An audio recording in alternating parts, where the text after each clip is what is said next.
Hello everyone, welcome to this IWCON talk. I'm Samida from IWCON team and your host for this session.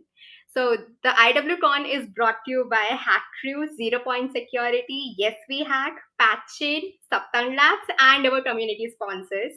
So our speaker for this session is Jonathan Leitschuh, and he's a security researcher at Dan Kaminsky Fellowship, and he's going to present a talk on scaling the security researcher to eliminate OSS vulnerabilities once and for all. So I hope you all enjoy this event. During the talk, you can put your comments in the chat so we can just see, and you can also put, I will also put the best comments on the stage. You can engage in the polls, you can ask questions in the Q&A section, and we will take them at the end. And you can obviously blast your love with emojis at the bottom of your screen. Don't forget to take screenshots, share them on Twitter, and tag us and Jonathan. And we will randomly pick giveaway winners from Twitter. If you only want to win IW swags, in that case, you can put hashtag IW swag and we will know that you only want IW swag, so we will pick you for that. So without any further delay, let's bring Jonathan on the screen.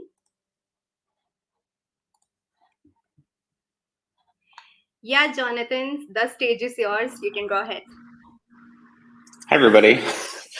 You'll have to forgive me. I'm currently on vacation, and the internet is a little slower than I expect. So, hi, welcome. Thank you for coming. And I'm looking forward to presenting this to you all. So this is a talk that I've given at a bunch of different conferences around the world, including Black Hat, DEF CON, B-Sides Las Vegas, and so I'm looking forward to sharing it with you all here. Okay. Also, window. Why is this not working? Hang on 1 second. I need to. So apparently, when I full screen PowerPoint, this app cannot grab it to share it. There we go. Share. Now presenter view. Now I've heard this is working correctly. Also, if my internet stops working for some reason, have someone ping me on Twitter, and I will make sure I will switch to tethering to my phone. So from there, let's get started. So welcome. This is Scaling the Security Researcher to eliminate open source security vulnerabilities once and for all. My name is Jonathan Leitschuh. My co-presenter that I've presented with in the past, Patrick, is not able to attend, but yeah, so who am I? My name is Jonathan Leitschuh. I'm a software engineer and software security researcher. I'm the first ever Dan Kaminsky Fellow, which is a project hosted by the Human Security. I'm a GitHub star and GitHub security ambassador. You can find me on Twitter at jleitschuh and on GitHub at the same handle. So a little bit of a disclaimer. This talk does cover, first disclaimer, I'm sponsored by GitHub and I'm legally obligated to tell you that. And also, this does discuss a SaaS offering that is available for commercial use, but all the things that I'm discussing are available for free for open source and available for any of you to use in your open source security research. This work is supported by the Dan Kaminsky Fellowship at Human Security. For those of you who don't know Dan was a famous security researcher, best known for a vulnerability in DNS back in 2008 that would have allowed anybody to hijack a website across the entire internet. I sadly never got the opportunity to meet Dan, but Dan was known for his kindness and compassion in the security industry. He was a common speaker at Black Hat, DEF CON. And the Dan Kaminsky Fellowship was created to celebrate Dan's memory and legacy by funding open source work that makes the world a better and more secure place. Dan tragically passed away last year, and so Human created this fellowship to commemorate his memory. Spoilers. I actually have generated quite a few pull requests in my career. For example, this is a vulnerability called ZipSlip, and we'll dive into what ZipSlip means, what that vulnerability is shortly. But to give you some insights, I generated 164 pull requests to fix ZipSlip across the Java ecosystem. And we'll dive into what that means and the implications of that. But just to get your attention, like this is actual work that I have done. These are actual vulnerabilities that I have fixed at scale.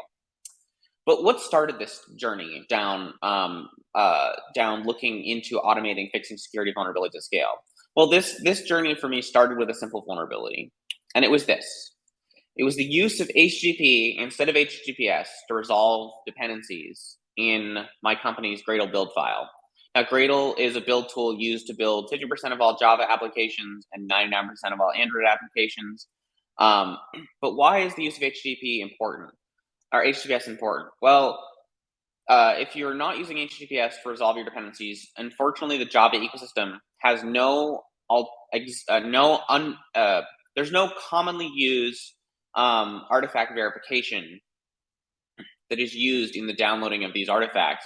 And so HTTPS across the Java ecosystem is one of the only ways to protect yourself against a man-in-the-middle attack. And this vulnerability also exists in Maven build files. Excuse me, I've got the hiccups all of a sudden. And this is what it looks like in that context.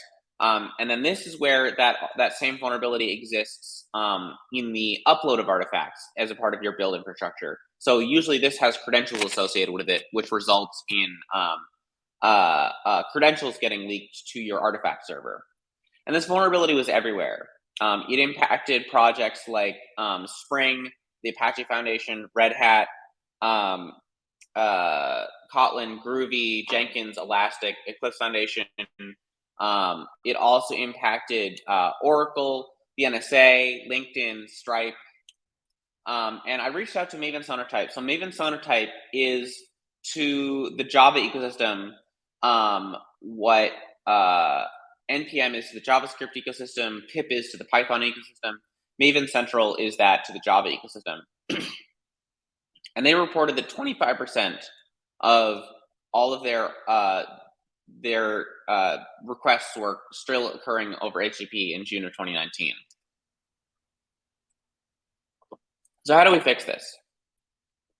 So I pushed forward an initiative that on or around January 15th, 2020, all the major artifact servers in the Java ecosystem, Maven Central, JCenter, Spring, and the Gradle plugin portal would all decommission support for HTTP in favor of HTTPS only. And so I communicated with all these organizations running all these servers, and they actually all agreed and posted blog posts announcing this initiative. However, after several months, so we pushed for this initiative in June of 2019. In January of 2020, Maven Central came back and said that 20% of Maven Central traffic is still using HTTP instead of HTTPS. So you can imagine what might have happened on January 15th, 2020. Lots of broken software.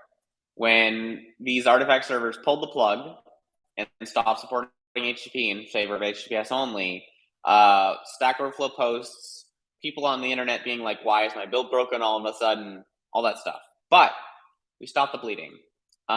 We fixed a critical security vulnerability in the Java ecosystem. But what about the other repositories? So this list of repositories that I listed to you earlier, these were only the most commonly used Java repositories. So Java, unlike NPM or the JavaScript ecosystem or Python, so NPM has one artifact server, which is NPM. Python has one called pip. Unlike those ecosystems where there's only one central repository, you'll find that across the Java ecosystem, there are actually a lot of different artifact servers that get used. Eclipse runs their own, Jenkins runs their own. Sometimes these repositories only host artifacts specific to those organizations, but there's a lot of builds out there that rely upon multiple servers to resolve their dependencies. So that code, that vulnerable code existed still across the entire Java ecosystem in other artifact servers. So how do we fix the rest? And I propose this idea of let's just go fix it, right? Like let's actually just go and fix the code that's vulnerable. And so I said, let's go engage in this thing called bulk pull request generation. So how? Well, first off, you need to track down what projects are vulnerable to actually, you need to identify the vulnerable projects. So what I did is I wrote this short little simple CodeQL query to run that allowed me to run this query against a bunch of against the full suite of projects that CodeQL indexes, and that gave me a list of projects that were vulnerable. So CodeQL scans hundreds of thousands of open source projects, and you can write CodeQL queries that will detect these vulnerabilities at scale. On top of that, GitHub will also pay you a bounty for contributing CodeQL queries that find valid security vulnerabilities. So for this very simple little bit of code and some associated documentation, GitHub awarded me a $2,300 bounty because this found a valid security vulnerability in Maven POM files. And so with this list of vulnerable projects that I was able to, because I was able to run this CodeQL query against a full gambit of thousands of open source projects, I had a list of vulnerable projects. And so I wrote my first pull request generator. It was a Python-based wrapper over GitHub's Hub CLI. It had one nasty regular expression and a lot of logic for bouncing off of GitHub's rate limiter. And this is the logic behind that engine. You can see that there's logic in there for specifying the branch, the PR message, the commit message, and then there's the regular expression right there and the logic for doing the rewrite. And so you'll see I have this regular expression. So why did I use a regular expression to fix this vulnerability instead of an XML parser, right? Because I was trying to fix POM files, right, which are XML. And the reason that I didn't use an XML parser is because when you parse XML into an XML parser, make a modification of that XML, and then dump it back out into source code, the XML parser doesn't keep track of the input formatting. It drops all that information. And so if you were to dump it back out, that file would come back out in the format that the parser puts out, not in the format of the original file. And so if you would contribute that change back with the entire file change, the maintainer would be like, great, thank you so much for this contribution. You fixed a valid security vulnerability. However, you've changed every single other line in this file. This file used to use tabs, now it's using spaces, right? Or something like that, right? We can't accept this. Please match the original formatting, right? So you have to use a regular expression, or I did at the time had to use a regular expression to fix this vulnerability. The problem with regular expressions, though, is that when you use regular expressions to fix a problem, now you have two problems. The problem you originally had and the regular expression. But it worked. And I used that bot that I wrote to actually generate pull requests. In fact, you'll see this is the diff that was generated, right? You'll see that simple replacement there across these XML files.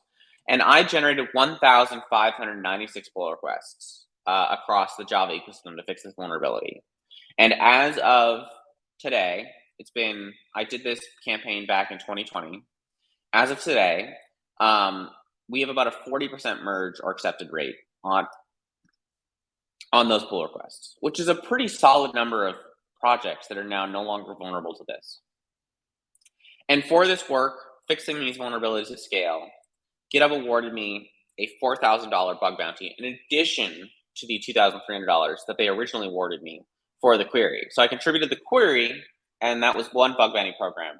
And then actually fixing the vulnerability at scale, they awarded me a $4,000 bounty.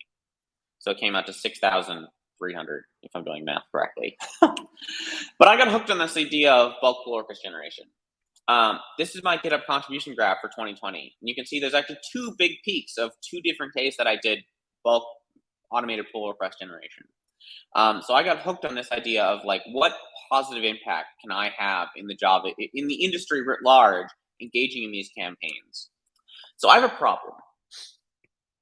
And the problem that I have is, to start with, I have ADHD, and that's not really a problem. I don't see ADHD as a problem, but the problem that I have is with my ADHD, I love chasing squirrels, and I love reading vulnerability disclosures, like CVE listings and stuff like that, because I'm always curious to say, okay, that vulnerability existed in that library or in that project, but I wonder where else it exists. And so I can go read a CVE or a disclosure in an open source project, go look at the source code and be like, that code pattern seems pretty familiar. I wonder where else it appears. And so I can use tools like CodeQL and GitHub's advanced or GitHub Code Search, which is now in beta, I believe, cs.github.com, to find vulnerabilities. And so when I do this, I find too many security vulnerabilities. As an example, if you go to lgtm.com, the site is unfortunately getting taken away within the next month, I believe. But this is the results of are getting taken down. But because GitHub is moving forward with another way of rendering this stuff. But GitHub is this is a CodeQL search result for zipslip, which is a critical security vulnerability. And there are pages and pages and pages of this result that you can scroll through and see valid security vulnerabilities across open source. And so how do you take these sorts of results where you're finding hundreds or thousands of projects that are vulnerable to a vulnerability, and how do you actually get those projects fixed, right? Because there's only one of you, or maybe there's more than one of you if you got a team, but like the math doesn't scale very well when disclosing a security vulnerability to an individual project may take 20, 30, 40, 50 minutes per project. And so I'm finding too many security vulnerabilities. So I need a solution to this problem. I need automation. And this is where automated accurate transformations at massive scale. I need a solution that allows for automated accurate transformations at massive scale. And this is where Open Rewrite comes in. So Open Rewrite, for those of you who have worked with compiled languages before, or worked with programming languages before, the idea of an abstract syntax tree is the syntax tree represents the source code. You can when the compiler runs, it takes the source code of a project and then converts it into this tree representation that it can operate on. And this is what the compiler runs on. The problem is you can see that you can maybe manipulate this AST to make a change to the code. The problem is that this AST, when you dump it back out to source file, all the formatting, all the comments, all the spaces are gone. And this is because the compiler doesn't care about that information. It throws it away as it's compiling the source code because it doesn't need that information. But if we want to make AST transformations, we need that information. So Open Rewrite captures that in its AST and preserves it so that you can transform back and forth between the source code and the AST that Open Rewrite preserves. And on top of that, you can, as Open Rewrite is parsing the source code, it's figuring out what the format is for that project. And so it can generate new code that looks like the surrounding source code. And it can generate new code that looks like the surrounding source code. So if you need to inject this fix for zipslip, again, we'll talk about what zipslip is in the future.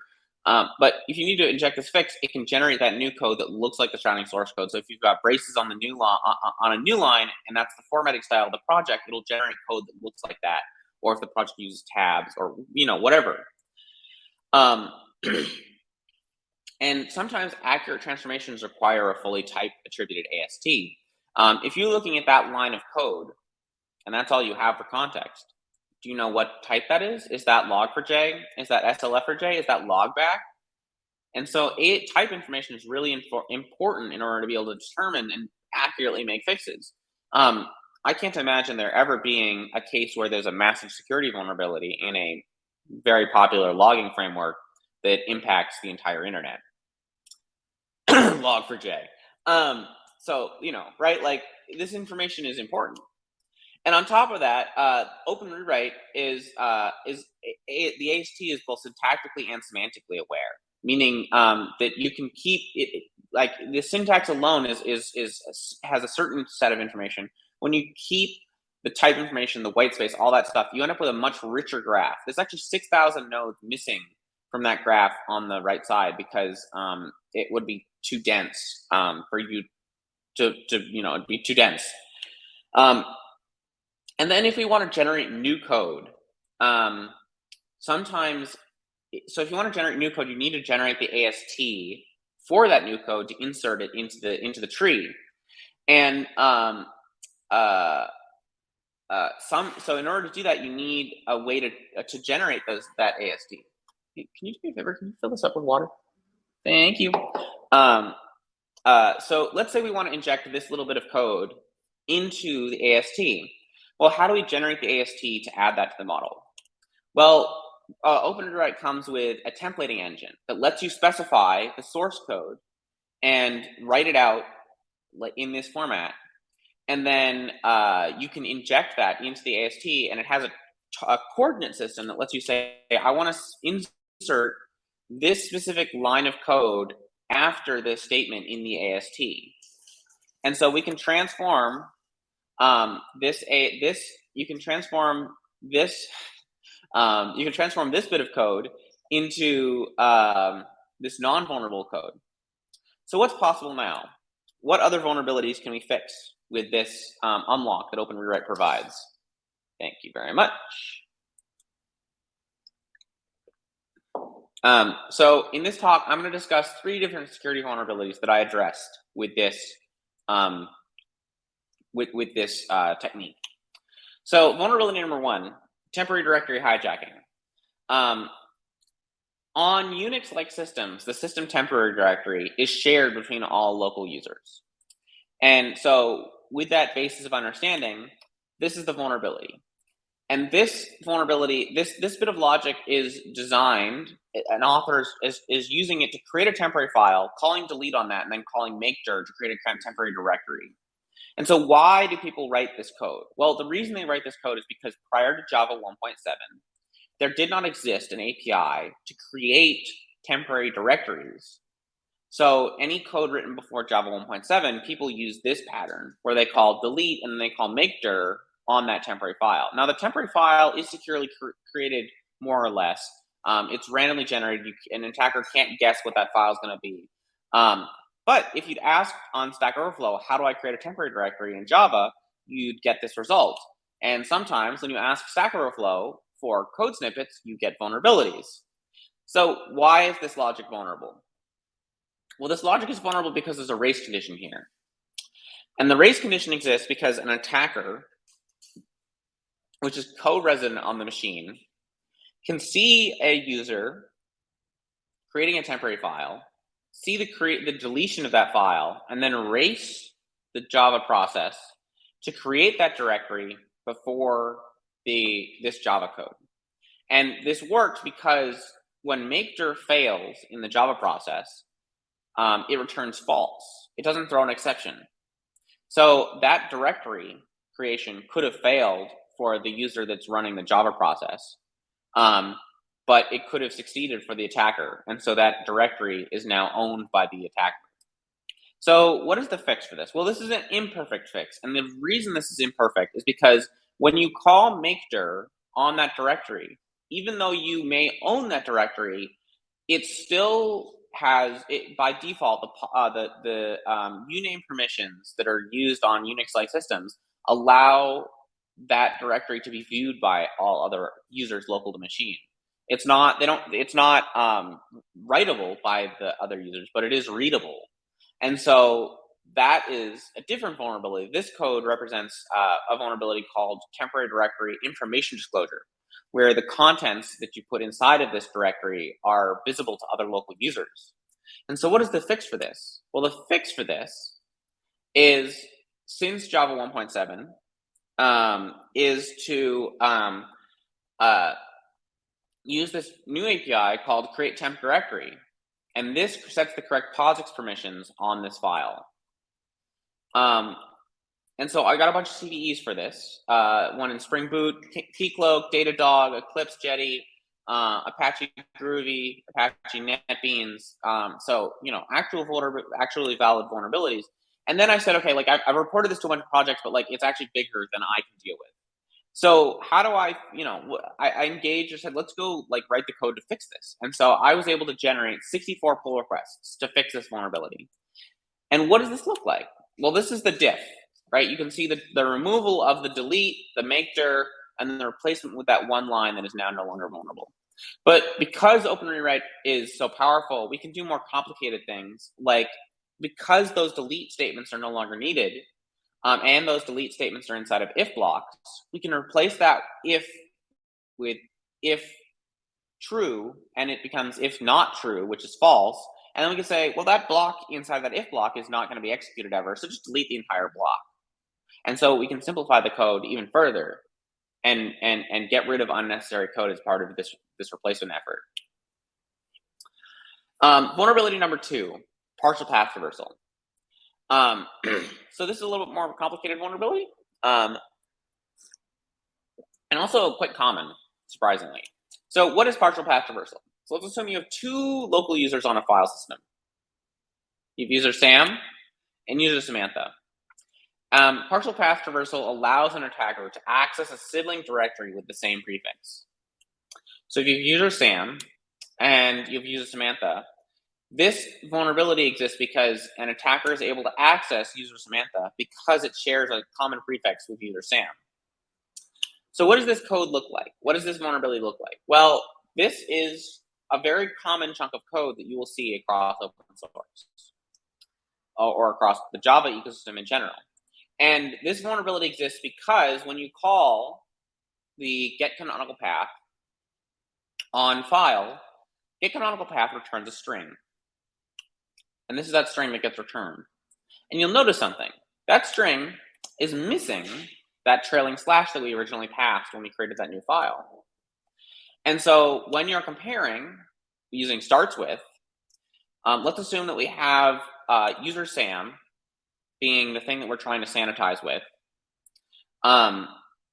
When that user controlled value comes in, that is a path traversal payload, /Samantha/Baz, when that dir getCanonicalPath gets called, that becomes user/Samantha/Baz, and that starts with user/Sam, and that IO exception gets thrown or does not get thrown, and so this logic is able to be bypassed.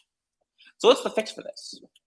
Well, the fix for this is, one of the valid fixes is to re-add that separator character that we lost when we called getCanonicalPath. The problem with this is you're still comparing strings, and the better solution for this is to use Java's path object. And so if you use toPath, and then you call starts with on it,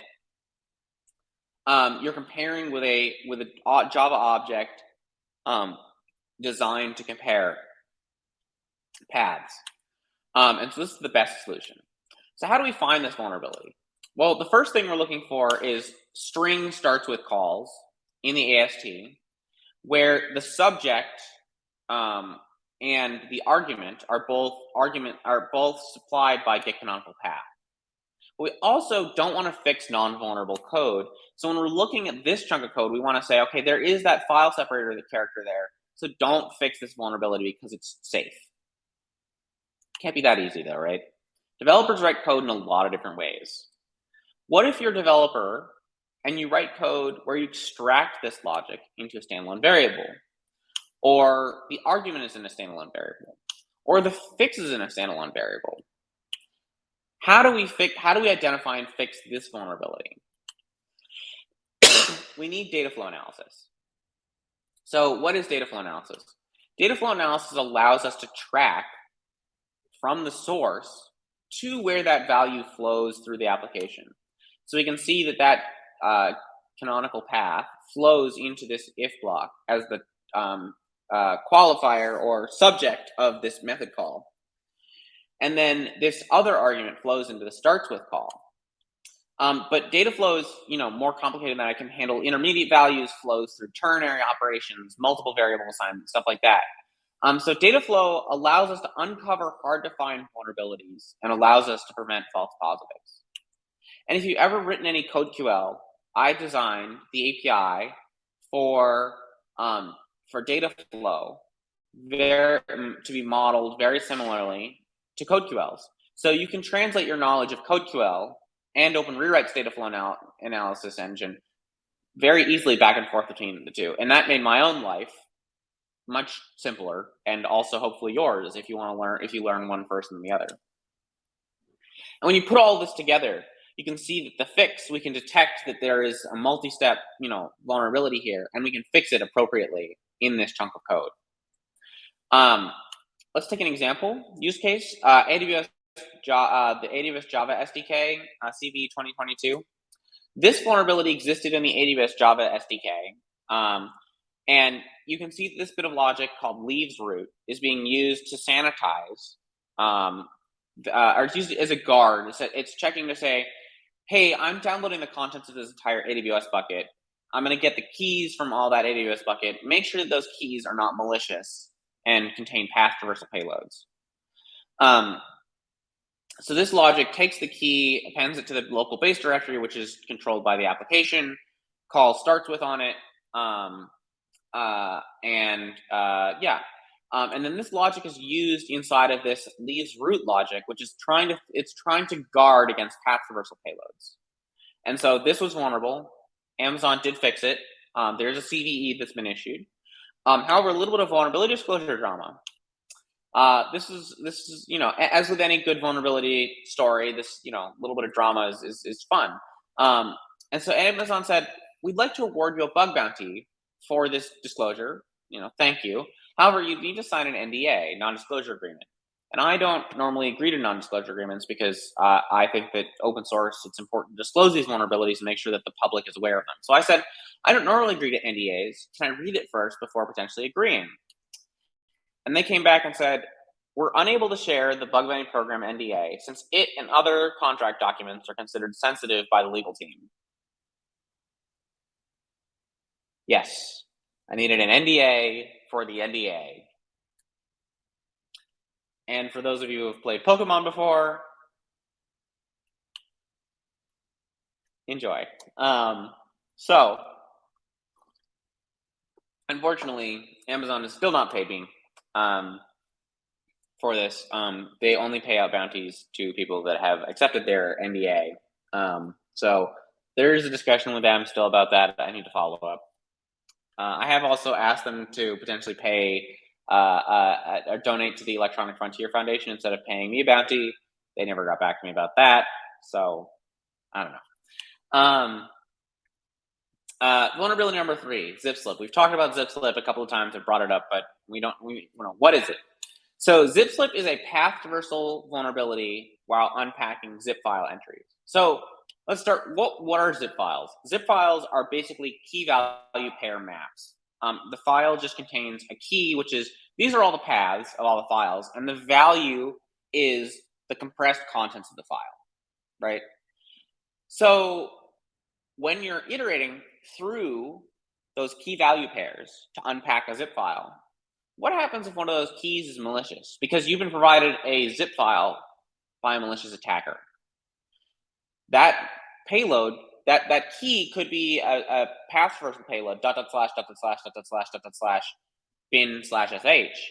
And so that contents of that zip file would get overwritten onto bin/sh, and you could achieve code execution, potentially. So what does this vulnerability look like in open source or in Java? In Java, it looks like this. Now, why is this vulnerable? Well, you'll see this get name for the zip entry is getting appended to this destination directory. And then that zip is getting copied to this output stream. And there's no check on that name to verify that it's not a path traversal payload. Zip slip is complicated. And the reason it's complicated is that while this is a valid fix to fix this vulnerability, the problem with zip slip is this is also a valid fix. So both of these bits of logic are valid fixes. And again, we don't want to fix non-vulnerable code, right? So how do we determine if this code is fixed, is not vulnerable? Because we have data flow, right? We can see the data flow there. But how do we determine that this is not vulnerable when there's two different patterns that are valid fixes? We need another concept, and it's called control flow analysis. Man, I really have a tickle in my throat today. Must be the humidity. Anyways, so control flow analysis. So control flow analysis allows us to differentiate between these two chunks of code. Control flow analysis is a graph. It's represented by two, basically it's a graph with two different node types in it.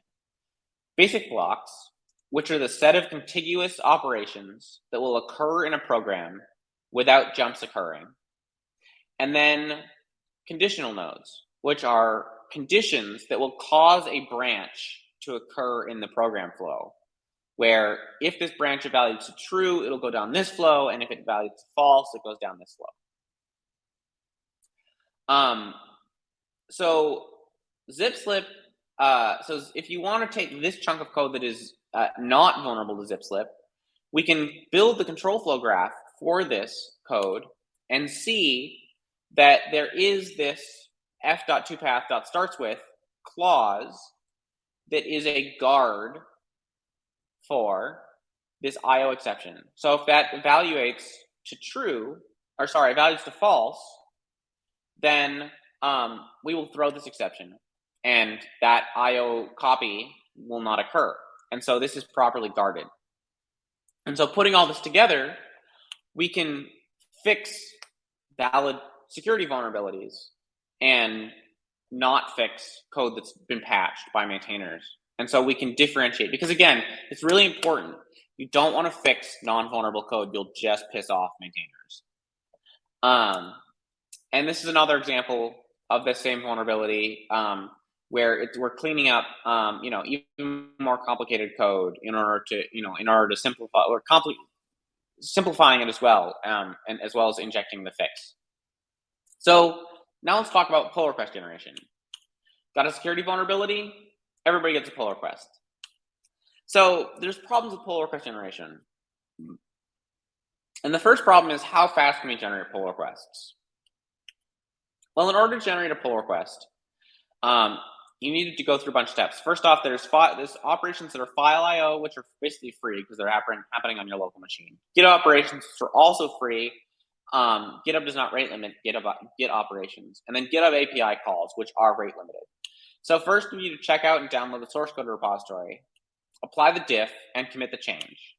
Fork the repository on GitHub, rename the repository on GitHub. And this is important because when you're forking multiple repositories on GitHub, tens, hundreds, thousands of repositories on GitHub, the problem you will quickly run into is that people have common names for repositories. And so if you try to fork two repositories to the same name under your GitHub account, you're going to end up with a conflict, and GitHub will say, I can't fork the second one. So you need to rename the repository every single time. And then you want to push the changes, and then you want to create the pull request on GitHub. You'll notice that 3 of these things require GitHub API calls. And GitHub rate limits its API. And first off, they have a first request, which is don't make more than 1 API call per second. Secondly, they say don't make a lot of requests, or there's also a bit of feedback they give you via header. And the third thing they do is they basically say, you're doing this too fast, please stop, go away for a little bit and come back later. And so you can automate fixing the first 2 because they give you the information that says how long you need to wait. The third one is just like a go away for a while, please. And that's really hard to automate against. And so if there's anybody listening from GitHub, if you could stop rate limiting your API so aggressively, that would make my life a lot easier, and that'd be really wonderful.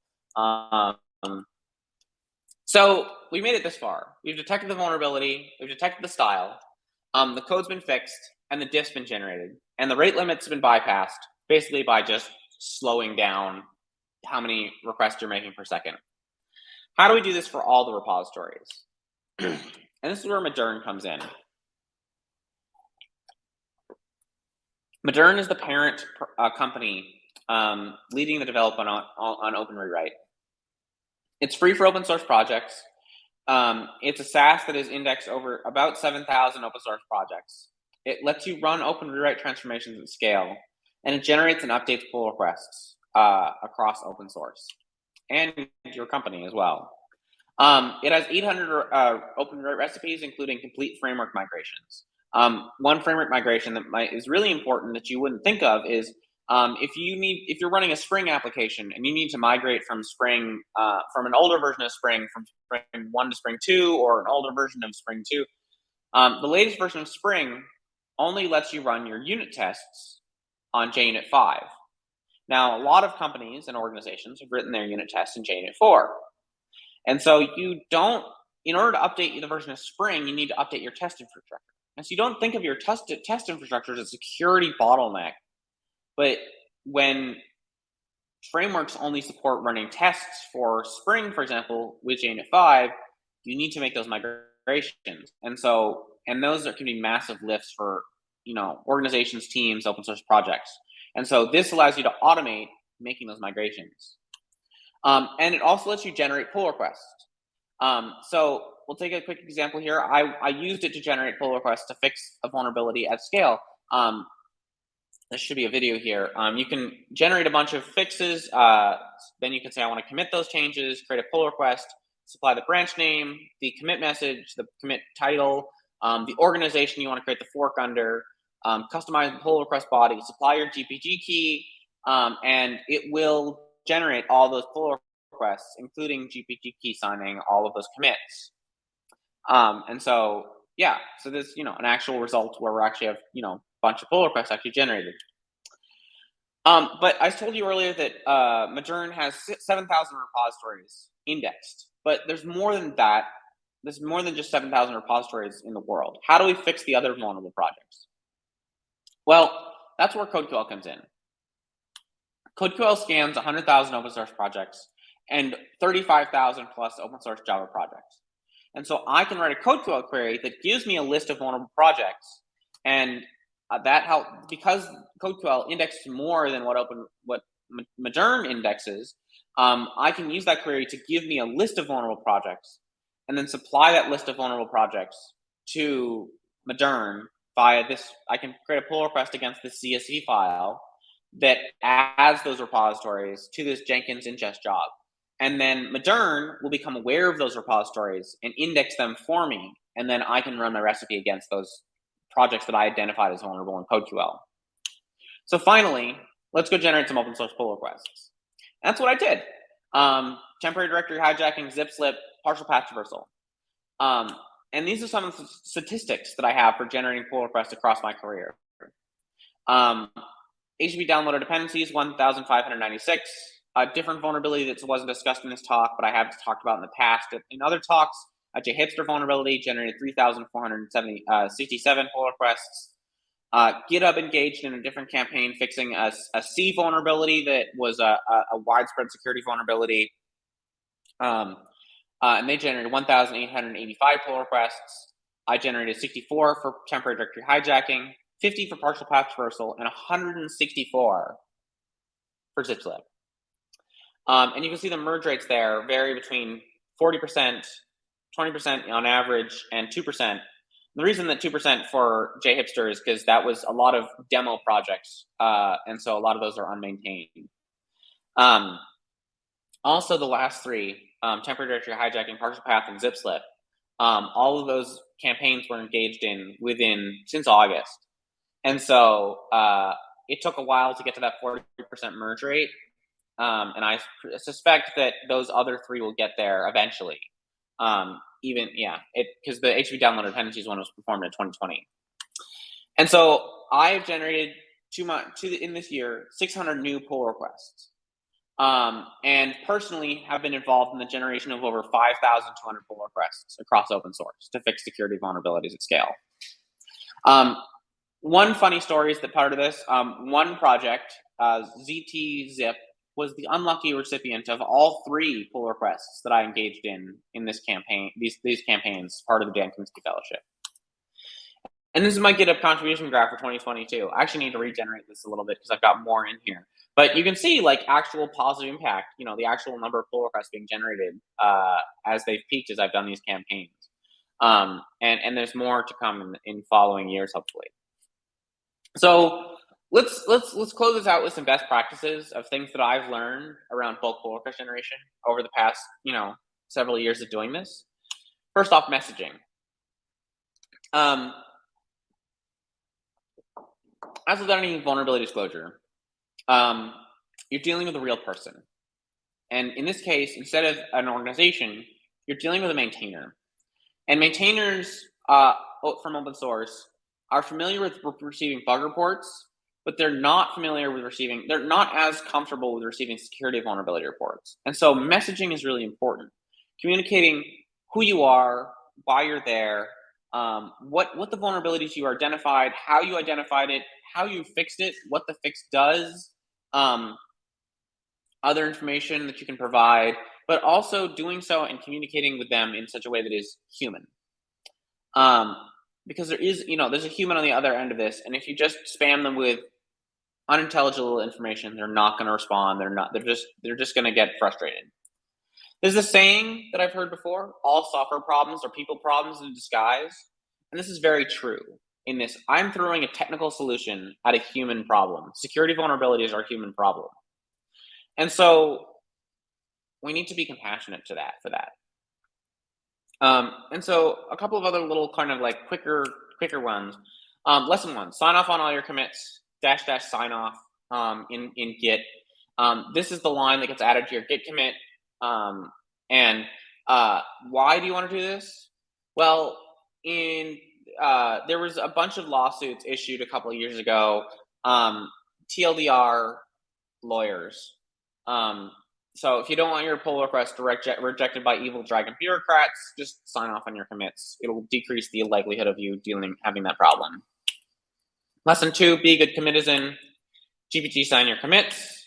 This is what that looks like. It's verified. It shows that it's actually coming from me. Otherwise, you'll end up like Linus Torvald, who has been impersonated on GitHub multiple times. CCOM. It's a commit format. I'm not going to have time to dive into it, but if you're looking for a format for your commits that matches a standard, this is CCOM. It's a commit message format that you can use for your commits. Lesson 4, there are risks using your personal GitHub account. At this point, if I was giving this in front of a live audience, I'd ask people to raise their hands and say, has anyone here familiar with GitHub's Angry Unicorn? And if you're not, this is GitHub's Angry Unicorn. If GitHub's site crashes or you do something wrong, and server takes, you get this error, which is GitHub's Angry Unicorn. Funny story. This is my GitHub profile page for most of 2020. Because of the number of pull requests that I generated and the number of contributions I had, my profile broke. So although this is a risk, I still believe that using your personal GitHub account instead of a bot account or a corporate account is good. And the reason behind that is because it gives you a human element, and that's important because it makes the maintainer, even though it is an automated pull request, it makes the maintainer feel like there's a real person. And also when they have feedback for you, you can respond to that feedback that they have as you. And that's important. Lesson 5, coordinate with GitHub. Before attempting this, reach out to the GitHub Security Lab. That's what I did, and I suggest you do that the same as well if you want to engage in these sorts of campaigns. Lesson 6, consider the implications. Shortly after doing that, for engaging in one of my first campaigns, I received this issue. Is this responsible disclosure? And the answer is no. This is, I use the term coordinated disclosure. Coordinated disclosure is a more nuanced term over responsible disclosure, but regardless of what you call it, this is not coordinated disclosure. This is full disclosure of a security vulnerability in an open source project. You have ODA'd a maintainer. And so you need to understand the implications of that. And I argue that although there is this downside of ODAing a maintainer, if the alternative is not having this vulnerability get fixed at all, the risks outweigh the reward of actually getting these vulnerabilities fixed across open source, because there's not enough time in a day for me to go and report these individual vulnerabilities one by one by one by one. So, in conclusion, as security researchers, I believe that we have an obligation to society. we know these vulnerabilities are out there. We've seen them in pen test reports, vulnerability disclosures. We know how this code looks. We've read the guides. We understand how those things work. Spoiler, most software developers don't watch Black Hat talks, don't watch DEF CON talks. Some of them do, but like, some of them don't. A lot of them don't. There's this statistic that GitHub provided. For every 500 developers, you have one security researcher. We are heavily outnumbered. Heavily. And so, how can we have the most positive impact with our knowledge of math, science, technology to actually get these vulnerabilities fixed across open source and across the world at scale? And I believe automation is the way forward for that work. And so I want to leave you with one final quote. It's from Dan Kaminsky. It's on his Twitter profile. It's there to this day. We can fix it. We have the technology. Okay, we need to create the technology. All right, the policy guys are mucking with the technology. Relax. We're on it.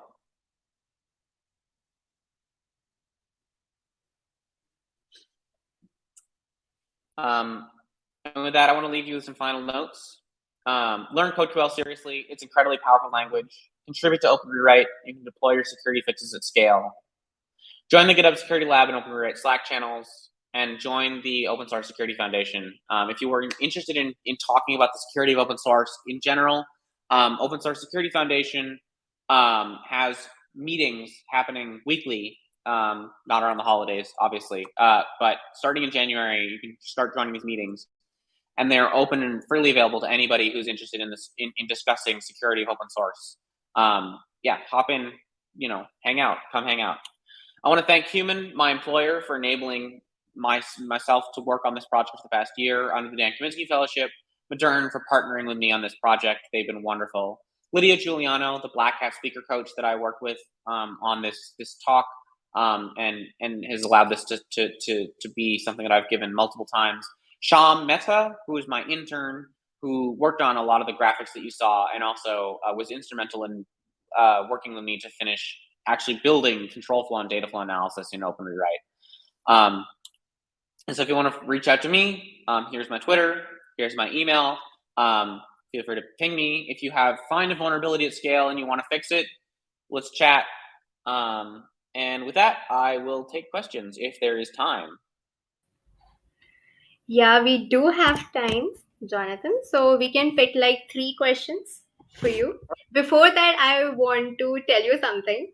So, do you know that the highest viewed article on Infosec write-ups is written by you? It has got I did know that.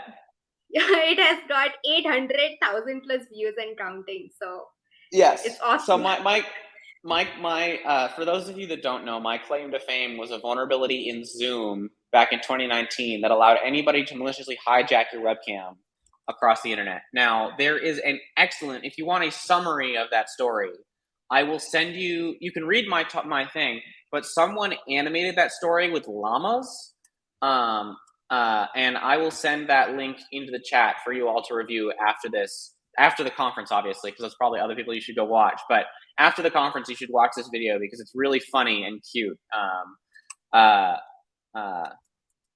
Sure, put in the chat. Yeah. Okay, you want to pose the first question?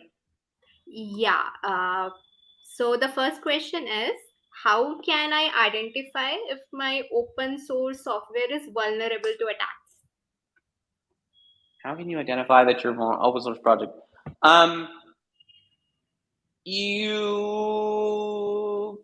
So the best way to do that without knowledge of security yourself is there are a lot of SAST tools, static code analysis tools. I like CodeQL personally. It's got a very, I'm not going to say that its false positive rate is not none. There are false positives that it will discover, but there is a GitHub action that you can add to your repository for running CodeQL against your open source project. And it supports a bunch of languages: Python, C++, C, Java, Kotlin shortly, potentially. Go, I think they're doing Ruby next too. So there's also other talks that are really good on this topic. Sonia Moisen, I think, has done some talks on this too, about to answer that specific question. It's a very broad question, and there's a lot of different answers depending upon what your project is. Your mileage may vary depending upon what languages, tooling, frameworks you are using. Best solution in general, if you have money, which I know that most open source maintainers do not, hire an external pen tester. Or if it's sponsored by a company, get somebody to come pen test your project. And they will have a lot of resources, but that costs money, and that's not feasible for most of us, unfortunately. So. All right. So the next question is, how do repository owners respond to automated security pull requests? That's a good question. I've had a widespread mix of results from a lot of thank yous and a lot of great appreciation, and a lot of just pull requests just merged, to the Apache Software Foundation, where the people at for all the Apache Commons projects have been like, we don't want to receive any of these. The Jenkins team is also not a fan of me. So you get a really mixed bag of like, thank you so much, and we'll issue a CVE number. And or I also, so I'm very familiar with CVE issuance, getting a CVE number. I don't proactively issue a CVE number. That's really important to communicate. I don't try to get a CVE number first. I ask the maintainer, hey, I found this, but in the context of your application, you may or may not have merged this change. Do you think that it actually fixes security vulnerability? Because for all this work, the way that I've written these recipes to actually fix these vulnerabilities, in the best case, they are fixing a security vulnerability.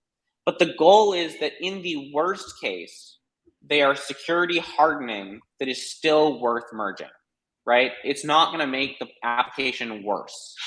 But if it's just a security hardening does not necessarily mean vulnerability. And so that does not necessarily mean that it needs a CVE number. And so making sure that you don't, because maintainers get really upset if somebody creates a CVE and they're not in the loop.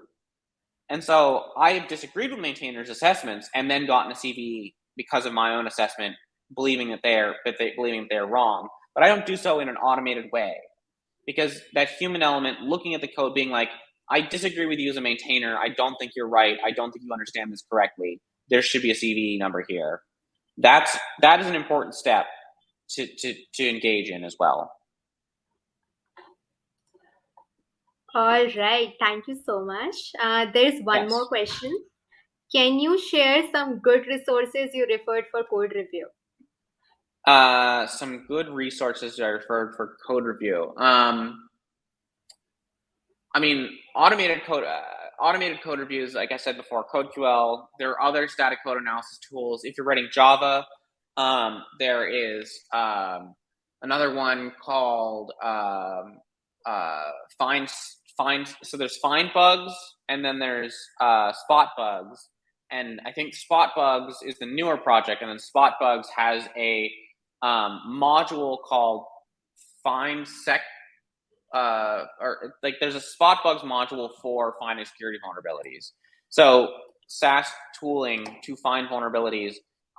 Most of these things also will now at this point generate what's called a serif file, and GitHub supports rendering serif files, which can give you in your repository, when you've submitted a pull request, it will give you the feedback of not only is there a vulnerability, but it'll show you what line that vulnerability is coming from. So yes, there is also an initiative inside of the Open Source Security Foundation that is, I don't know what its current state is, but there is an effort inside of the Open Source Security Foundation to create what's called an office hours that will allow open source maintainers to come to a collection of security people who are knowledgeable about security and ask questions. And hey, I don't know what, like, I've received this vulnerability report. Can you help me? Right? Or stuff like that. So I don't know what the state of the office hours is, but keep an eye on the Open Source Security Foundation, and when they announce those office hours that are available to any open source maintainer, consider coming in and asking those questions there, and there may be some professionals that can help you out. I will probably be joining that group as well to try to help aid open source maintainers in keeping their projects secure, because I think it's really important. All right. Thank you so Yeah. much, Jonathan. Because because we are running out of time, so we can't Yes. go for more questions. So thank you, Jonathan. Thank you, everybody, for joining for this session. I hope you enjoyed a lot.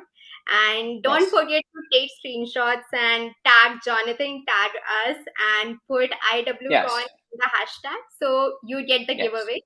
And if you're interested in IWSwag, don't forget to put hashtag IWSI and we'll pick you for that. So you Yes. can go and watch other talks. Are you saying something, Jonathan? Yes, also, so just really quickly, my Twitter DMs are open. I gave you the handles at the beginning. I'm also on Mastodon too, because Twitter is a fire currently. So Mastodon, so don't hesitate to reach out to me if you like. Twitter DMs are open. Don't hesitate to reach out to me if you wanna get in touch or have additional questions. Jonathan, if you want, you can also go in the networking space and connect with other people. Yeah. Perfect. All right. Thank you, everyone. You can join the other talks. They are already live. So bye.